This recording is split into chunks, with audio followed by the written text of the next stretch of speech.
السلام علیکم حضور، میرا نام ہے قاضی وسیم احمد اور میری مجلس لمسن جی۔ میرا سوال ہے، حضرت عیسیٰ علیہ السلام کے واقعہ صلیب کے وقت سخت زلزلہ اور آندھی کا طوفان آیا تھا، اس نشان سے یہودیوں نے کوئی عبرت حاصل کی تھی یا نہیں؟ یہودیوں نے؟ یہودی کون تھے؟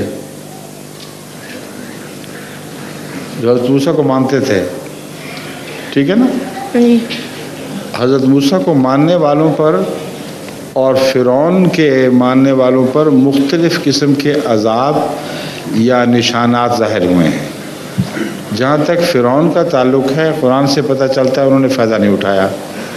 جہاں تک حضرت موسیٰ کے ماننے والوں کا تعلق ہے، بار بار نشان سے وہ ڈرتے بھی رہے اور فائدہ اٹھاتے رہے، لیکن پھر بھول جاتے تھے، پھر اللہ تعالیٰ ان کو سمجھاتا تھا۔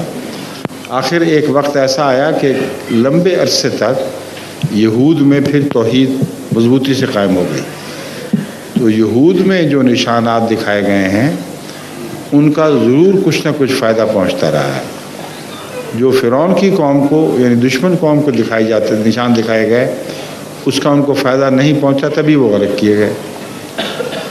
سمجھ گئے؟